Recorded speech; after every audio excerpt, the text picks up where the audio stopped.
दोस्तों, किसी शहर की चमचमाती सड़कों से कुछ दूर एक तंग गली में बस्ती बसी थी। वहां कच्चे पक्के मकान थे जिनकी छतों पर पुरानी टीनें बिछी थीं।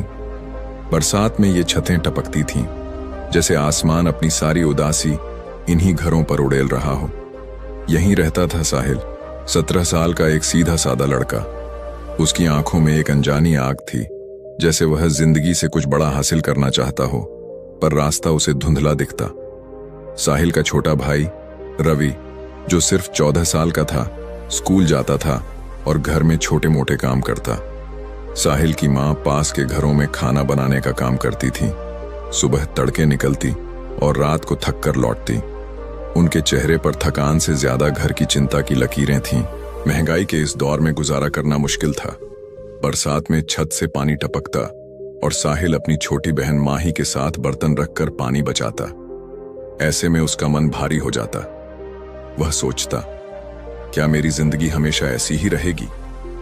एक दिन स्कूल से लौटते वक्त साहिल ने देखा कि उसकी उम्र के बच्चे नए नए कपड़े पहने मोबाइल लिए हंसते खेलते जा रहे थे। उनके चेहरों पर बेफिक्री थी, जैसे दुनिया की कोई चिंता उन्हें छूती ही नहीं। साहिल का दिल भर आया। वह मन ही मन बुदबुदाया, काश मेरे पास भी उनके जैसा सब कुछ होता, न ये तंगी न ये बोझ। उस रात वह चुपके से घर के पास की छोटी सी नदी के किनारे चला गया। चांदनी रात थी और पानी में चांद की परछाई चमक रही थी। साहिल ने पानी की ओर देखा और बोला, क्यों मेरे हिस्से में ये जिंदगी आई? क्या मैं हमेशा इस गरीबी में जीऊंगा? तभी नदी किनारे एक बुजुर्ग बैठे दिखे, जिन्हें मोहल्ले वाले नाना कहते थे। उनकी झुर्रियों भरी आंखों में जिंदगी का लंबा तजुर्बा था। नाना ने साहिल को देखा और धीरे से बोले, बेटा, इस रात को यहां क्या ढूंढ रहा है? मन में कोई बात है? साहिल ने पहले जवाब नहीं दिया। उसका मन उलझा था। नाना ने फिर कहा, बेटा, जो मन में है उसे कह दे, शायद कुछ राह मिले। साहिल की आंखें नम हो गईं। उसने कहा, नाना, मुझे लगता है मेरे साथ नाइंसाफी हुई। मैं इस तंगाल घर में क्यों पैदा हुआ? जिन्हें देखता हूं उनके पास सब कुछ है, कपड़े, किताबें, खुशी। मेरे पास तो कुछ भी नहीं। नाना ने उसकी बातें सुनी। थोड़ा रुक कर बोले, बेटा सुन, जिंदगी हमें वहां रखती है जहां हमारी असल ताकत आजमाई जाती है। तुम्हारी गरीबी तुम्हारा दुश्मन नहीं, तुम्हारा गुरु है। तुम्हारी माँ और भाई को तुमसे उम्मीद है कि तुम उनके दिन बदल दोगे। अमीरों के बच्चे मेहनत की कीमत नहीं जानते, पर तुम्हारे पास मौका है कि अपनी मेहनत से सब कुछ हासिल कर लो। साहिल चुप हो गया। नाना की बातें उसके दिल में उतर रही थीं। उसने पूछा, नाना, अगर ये सच है तो मैं क्या करूं? मुझे तो कोई रास्ता नहीं दिखता। नाना ने मुस्कुराकर कहा, पहले अपने मन की मायूसी को अलविदा कह। जो सवाल तुझे खा रहे हैं उन्हें छोड़ दे। फिर कोई भी काम शुरू कर, चाहे छोटा ही हो, उसे पूरी शिद्दत से कर। और हां, जो कमाओ उसमें से थोड़ा जोड़। बेटा, तुम्हारा सितारा तुम्हारे हाथ में है, कोई और नहीं आएगा तुम्हें चमकाने। नाना की बातें साहिल के मन में गहरे उतर गईं। उसकी आंखों में एक नई चमक जगी। वह उठा और बोला, नाना, आपने मेरे मन का अंधेरा मिटा दिया। मैं अब रुकूंगा नहीं। नाना ने हंसकर कहा, बस यही जोश चाहिए। जाओ बेटा, अपना सितारा चमका। साहिल घर लौटा। उसके कदम अब हल्के थे। अगले दिन वह काम की तलाश में निकला। वह बाजारों, दुकानों और छोटे मोटे कारखानों में गया। उस दिन काम नहीं मिला, पर उसने हिम्मत नहीं हारी। दोपहर को वह थक कर एक पेड़ की छांव में बैठ गया। भूख से पेट चिल्ला रहा था। पास ही एक रेहड़ी थी, जहां एक लड़का चटपटे चने बेच रहा था। चने की खुशबू हवा में फैली थी। साहिल का मन हुआ कि कुछ खा ले, पर जेब खाली थी। उसने मन मार लिया और चुपचाप देखने लगा। उसने रेहड़ी वाले से पूछा, भैया, ये चटपटे चने कब से बेच रहे हो? रेहड़ी वाला, जो उसकी उम्र का था, बोला, लगभग 2 साल से। पहले मैं गोदाम में बोझा ढोता था, अब ये शुरू किया। साहिल ने पूछा, कितना चल जाता है? रेहड़ी वाले ने हंसकर कहा, इतना कि घर चल जाए। बस मेहनत और हंसी चाहिए। साहिल को आश्चर्य हुआ कि उसकी उम्र का लड़का इतनी समझ की बात कर रहा था। रेहड़ी वाले ने पूछा, तू क्या करता है? साहिल ने झिझकते हुए कहा, मैं कुछ खास नहीं, जहां काम मिलता है कर लेता हूं। आज कुछ नहीं मिला। रेहड़ी वाला बोला, हौसला रख, आज नहीं तो कल कुछ मिलेगा, और अगर कुछ बड़ा करना है तो दूसरों के लिए काम करने से अच्छा है अपना छोटा सा धंधा शुरू कर। साहिल को नाना की बात याद आई। सितारा तुम्हारे हाथ में है। उसने रेहड़ी वाले को धन्यवाद कहा और घर लौट गया। रात को वह देर तक सोचता रहा, क्या मैं भी कुछ शुरू कर सकता हूं? रोज काम मांगना अच्छा नहीं लगता। उसने ठान लिया, मैं 2 महीने मेहनत करूंगा, पैसे जोड़ूंगा और अपना काम शुरू करूंगा। अगले दिन वह फिर निकला। इस बार उसे एक छोटी सी ढाबे पर काम मिल गया। पैसे ठीक थे और सुबह दोपहर का नाश्ता मुफ्त मिलता। साहिल ने तय किया कि वह पूरी मेहनत करेगा। वह रोज सुबह जल्दी पहुंचता और ईमानदारी से काम करता। धीरे धीरे ढाबे का मालिक उस पर भरोसा करने लगा। एक दिन साहिल और मालिक साथ बैठकर सब्जियां काट रहे थे। साहिल ने पूछा, भैया आपने ये ढाबा कैसे शुरू किया? मालिक ने हंसकर कहा, बेटा मैं भी पहले दूसरों के लिए काम करता था, थोड़ा थोड़ा जोड़ा और ये छोटा सा ढाबा खोला। मेहनत से सब बढ़ गया। साहिल ने कहा, भैया मैं भी कुछ करना चाहता हूं पर समझ नहीं आता कैसे शुरू करूं। मालिक ने कहा, साहिल तू मेहनती है, मेरे साथ मोमोज और पकौड़े बनाना सीख। चटपटे आलू पकौड़े, मोमोज की स्टफिंग, ये हुनर तुझे बहुत काम आएगा। साहिल ने तुरंत कहा, जी भैया मैं सीखूंगा। अब वह ढाबे पर पहले से ज्यादा उत्साह से काम करता। वह बर्तन धोता, ग्राहकों को खाना परोसता और बाकी समय मालिक के साथ रसोई में बिताता। मालिक उसे मोमोज बनाना सिखाते। देख बेटा, आटे का लोई न ज्यादा सख्त हो न ज्यादा नरम। स्टफिंग में मसाले सही डाल ताकि स्वाद बरकरार रहे। साहिल ध्यान से सीखता। शुरू में उसके मोमोज टूट जाते या पकौड़े तेल में बिखर जाते। मालिक समझाते, सब्र रख बेटा, हुनर धीरे धीरे आता है। कुछ हफ्तों में साहिल के मोमोज और आलू पकौड़े बेहतर होने लगे। मालिक उसकी तारीफ करते, अब तो तू मुझसे अच्छे मोमोज बना रहा है। एक दिन मालिक ने कहा, साहिल आज तू अकेले मोमोज और पकौड़े बनाएगा। साहिल ने डरते डरते बनाए, लेकिन ग्राहकों की तारीफ ने उसका हौसला बढ़ाया। एक शाम ढाबा बंद होने के बाद मालिक ने कहा, साहिल तू मेहनती है, लेकिन जिंदगी भर दूसरों के लिए काम मत कर। ये हुनर तेरा है, इसे अपना बना। साहिल ने पूछा, भैया मेरे पास पैसे नहीं, मैं क्या करूं? मालिक ने कहा, पैसा सब कुछ नहीं, मेहनत और सही सोच हो तो काम बढ़ता है। तू मोमोज और पकौड़े बनाना जानता है, एक छोटा ठेला शुरू कर। बाजार में चटपटे मोमोज और आलू पकौड़े बेच, लोग पसंद करेंगे। साहिल की आंखें चमक उठीं। उसने मालिक का धन्यवाद किया और ठान लिया कि वह अपना काम शुरू करेगा।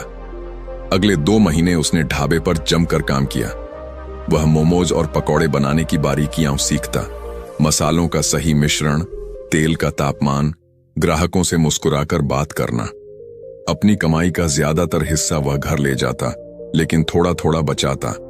उसका सपना था अपना ठेला शुरू करना। मां को जब पता चला कि साहिल पैसे बचा रहा है तो उन्होंने कहा, बेटा ये बहुत अच्छी आदत है, बचत हमें बुरे वक्त में संभालती है। मुझे तुझ पर नाज है। छोटा भाई रवि भी उसकी मेहनत देखकर खुश था।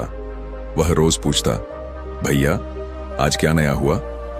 साहिल जवाब देता, सब अच्छा है रवि, जल्दी कुछ बड़ा होगा। एक दिन ढाबे पर काम कम था। साहिल ने मालिक से कहा, भैया अगर मैं अपना ठेला शुरू करूं तो कैसे करूं? मेरे पास ज्यादा पैसे नहीं। मालिक ने कहा, बेटा ज्यादा की जरूरत नहीं, एक छोटा स्टोव, एक कढ़ाई और कुछ बर्तन ले आ।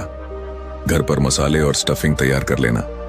बाजार में ताजे मोमोज और पकौड़े बेच, लोग गर्म खाना पसंद करते हैं। साहिल ने मालिक को धन्यवाद दिया और कहा, भैया आज मेरा आखिरी दिन है, आपने जो सिखाया उसे मैं कभी नहीं भूलूंगा।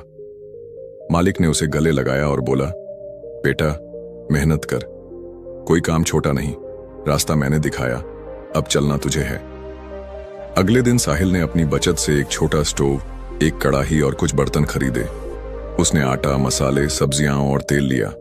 घर पहुंचकर उसने मां को बताया, मां अब मैं अपना काम शुरू करूंगा, मोमोज और आलू पकौड़े बनाऊंगा और बाजार में बेचूंगा।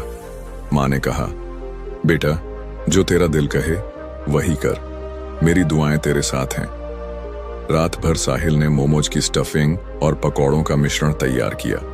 सुबह होने से पहले उसने टोकरी में सामान सजाया, साफ कपड़ा ढका और स्टोव लेकर बाजार की ओर चल पड़ा। उसके चेहरे पर आत्मविश्वास था, पर मन में हल्की घबराहट भी। यह उसकी नई शुरुआत थी। बाजार में उसने एक कोने में स्टोव सजाया, कड़ाही में तेल गर्म किया और मोमोज स्टीम करने शुरू किए। आलू पकौड़े तलने की खुशबू हवा में फैल गई। उसने मालिक की बात याद की, ग्राहकों को हंसकर बुलाओ। उसने आवाज लगाई, ताजे ताजे मोमोज और चटपटे आलू पकौड़े, एक बार चखिए, स्वाद भूल नहीं पाएंगे। शुरू में लोग उसे देखकर आगे बढ़ गए। साहिल का मन थोड़ा बैठने लगा। तभी एक स्कूल का बच्चा रुका। उसने पूछा, भैया ये मोमोज कितने के हैं? साहिल ने मुस्कुराकर कहा, बस थोड़े से पैसे भाई, चटनी के साथ चख, मजा आएगा। उसने गर्म मोमोज और पकौड़े पत्ते पर परोसे। बच्चे ने खाया और बोला, भैया ये तो बहुत मस्त है। साहिल का चेहरा खिल उठा। उसने पहली बार अपने बनाए मोमोज और पकौड़े बेचे। बच्चे ने पैसे दिए और बोला, मैं अपने दोस्तों को भी बता दूंगा। साहिल की हिम्मत बढ़ी। उसने फिर आवाज लगाई। धीरे धीरे बच्चे, राहगीर और दुकानदार रुकने लगे। वह साफ सफाई से खाना परोसता। दिन आसान नहीं था। गर्मी में कड़ाही के सामने खड़ा रहना मुश्किल था। टोकरी सिर पर उठाए घूमने से कंधे दुखते। भूख भी लगी, पर उसने ठान लिया कि सारा माल बिकने तक वह नहीं खाएगा। शाम तक सारे मोमोज और पकौड़े बिक गए। कमाई ज्यादा नहीं थी, पर घर का खर्च निकल सकता था। घर पहुंचकर उसने पैसे मां को दिए। मां की आंखों में आंसू थे। बेटा, ये तेरी मेहनत की पहली कमाई है। भगवान तुझे और तरक्की दे। साहिल ने सोचा, आज मैंने मेहनत का स्वाद चखा, अब रोज ऐसा करूंगा। अगले कई दिन वह सुबह जल्दी निकलता। बाजार, स्कूल और मंदिर के पास मोमोज और पकौड़े बेचता। कभी बारिश में सामान भीग जाता, कभी कोई ग्राहक कम पैसे देता, पर साहिल ने हार नहीं मानी। वह हर ग्राहक को हंसकर परोसता। धीरे धीरे लोग उसके मोमोज और पकौड़ों को पहचानने लगे। ये वही लड़का है जो चटपटे मोमोज और पकौड़े बेचता है, लोग कहते। एक रात खाना खाते वक्त साहिल ने अपने छोटे भाई रवि से कहा, रवि, तू रोज स्कूल के बाद घर बैठता है, मेरे साथ ये काम क्यों नहीं करता? हमारी कमाई अच्छी हो रही है, मिलकर इसे बढ़ाएं। रवि की आंखें चमक उठी। भैया, सच में मैं तेरे साथ काम करूंगा? साहिल ने हंसकर कहा, हाँ रवि, लेकिन मेहनत करनी पड़ेगी। रवि ने उत्साह से कहा, भैया मैं तैयार हूं। अगले दिन से रवि उसके साथ निकलने लगा। उन्होंने एक और स्टोव और टोकरी खरीदी। साहिल बाजार में रहता और रवि मंदिर या बस स्टैंड के पास मोमोज और पकौड़े बेचता। रवि को शुरू में मुश्किल हुई, पर साहिल उसे सिखाता, देख रवि, ग्राहकों से हंसकर बात कर, साफ सफाई रख। काम बढ़ा, ग्राहक बढ़े, घर के हालात सुधरने लगे। पूरा साल मेहनत में बीत गया। साहिल और रवि ने इतना जोड़ा कि घर की टीन की छत पक्की कर दी। मां ने कहा, बेटा अब बारिश में पानी नहीं टपकेगा, लेकिन तुम दोनों को और आगे जाना है। साहिल बोला, मां अब हमें एक ठेला लेना चाहिए, टोकरी सिर पर उठाना छोड़ना होगा। कुछ दिनों बाद उन्होंने एक मजबूत ठेला खरीदा। अब बाजार में उनका ठेला लगता। लोग बैठकर मोमोज और पकौड़े खाते। साहिल ने ठेले पर बोर्ड लगवाया, साहिल चटपटे मोमोज, स्वाद जो भूले नहीं। कमाई बढ़ी। मां को अब दूसरों के घर खाना बनाने नहीं जाना पड़ता था। रवि ने कहा, भैया तूने हमारी जिंदगी बदल दी, अब हमें किसी के सामने झुकना नहीं पड़ता। साहिल ने कहा, रवि ये हमारी मेहनत का नतीजा है, लेकिन हमें रुकना नहीं है। एक शाम ठेले पर काम खत्म होने के बाद साहिल ने कहा, रवि अब सिर्फ मोमोज और पकौड़ों से काम नहीं चलेगा, क्यों ना हम चटनी के साथ मसाला डोसा और भेलपुरी जोड़ें। रवि ने कहा, भैया ये तो मस्त विचार है, पर क्या हम ये सब बना पाएंगे? साहिल ने कहा, रवि मैंने ढाबे पर बहुत कुछ सीखा है और जो नहीं आता वो तुझे सिखा दूंगा। अगले हफ्ते उन्होंने ठेले पर मसाला डोसा और भेलपुरी जोड़े। ग्राहकों ने खूब पसंद किया। अब तो यहां पूरा नाश्ता मिलता है। लोग कहते, काम तेजी से बढ़ा। ग्राहकों की भीड़ बढ़ने से काम का बोझ भी बढ़ा। रवि ने कहा, भैया अब हमें मदद चाहिए, एक लड़का रख लेते हैं। साहिल ने सहमति दी। उन्होंने पास की बस्ती से एक मेहनती लड़के राकेश को रखा। साहिल ने कहा, राकेश ये काम छोटा नहीं, मेहनत और ईमानदारी से कर तो बहुत आगे जाओगे। गर्मियां शुरू हुई। साहिल ने कहा, रवि, क्यों ना ठेले के पास ठंडा गन्ने का रस शुरू करें, गर्मी में लोग खूब पिएंगे। रवि ने उत्साह से कहा, भैया ये तो गजब का विचार है। उन्होंने गन्ने का रस शुरू किया और राकेश को वहां बैठाया। सर्दियों में वही ठेला गर्म मसाला दूध का काम करने लगा। अब ग्राहकों को खाना और पेय दोनों मिलते। साहिल का नाम इलाके में फैल गया। लोग कहते, बाजार में साहिल के मोमोज और गन्ने का रस जरूर चखना। कई लोग सलाह देते, बेटा अब एक दुकान खोल ले। साहिल हंसकर कहता, बस जल्दी ही। एक रात खाना खाते वक्त रवि ने पूछा, भैया तूने ये सब कैसे कर लिया? साहिल ने कहा, रवि, उस रात नाना ने कहा था कि मेरा सितारा मेरे हाथ में है। चटपटे चने वाले ने बताया कि दूसरों की गुलामी से अच्छा है अपना काम, और भैया ने मुझे हुनर सिखाया, लेकिन मैंने उन बातों को सच कर दिखाया। मैंने मेहनत की और खुद पर भरोसा रखा। रवि ने कहा, भैया तूने दिखा दिया कि मेहनत करने वाले ही अपनी राह बनाते हैं। साहिल अब 20 साल का था। उसका सपना था एक दुकान जहां लोग आराम से बैठकर खाना खा सकें। उसने ठेले से पैसे बचाए और एक छोटी दुकान किराए पर ली। उद्घाटन के दिन ग्राहक बोले, बेटा ये दुकान हम सबके लिए गर्व की बात है। साहिल चटपटे स्नैक्स नाम की साफ सुथरी दुकान बन गई। राकेश और एक दूसरा लड़का मदद करते। रवि दुकान संभालता, मां रसोई में सहायता करती। दुकान पर रोज भीड़ रहती। हर उम्र के लोग वहां के मोमोज, पकौड़े और डोसे पसंद करते। साहिल बाहर खड़ा होकर सोचता, सच है, मेहनत, लगन और सच्चाई से जिंदगी बदली जा सकती है। एक रात घर पर सभी ने हंसते खेलते खाना खाया। मां ने कहा, बेटा तुम दोनों ने हमें वह इज्जत दी जिसका हमने सपना भी नहीं देखा। साहिल ने कहा, मां, यह आपकी दुआओं और हमारी मेहनत का फल है। मैं चाहता हूं कि हम हमेशा मेहनत से आगे बढ़ें। वह छोटा सा घर जो कभी गरीबी और उदासी से भरा था, अब खुशियों से गूंज रहा था। दोस्तों, साहिल की कहानी सिखाती है कि जो कठिनाइयों से नहीं डरते वे अपनी राह बनाते हैं। मेहनत, लगन और सच्चाई से साहिल और रवि ने अपने परिवार को नई जिंदगी दी। गरीब परिवार में पैदा होना अभिशाप नहीं, बल्कि अवसर है खुद को और अपने परिवार को बेहतर जीवन देने का। क्या आप वह इंसान बनना चाहते हैं जो अपने सपनों को सच करे? अगर हां, तो कमेंट में लिखें, मैं अपने सपने सच करूंगा। और अगर ये कहानी आपके दिल को छू गई तो इसे लाइक और शेयर करें। ऐसी ही प्रेरक कहानियां पढ़ने के लिए हमारे चैनल बोधि प्रवाह को सब्सक्राइब करें, क्योंकि हम ऐसी कहानियां लाते हैं जो आपकी सोच बदल सकती हैं।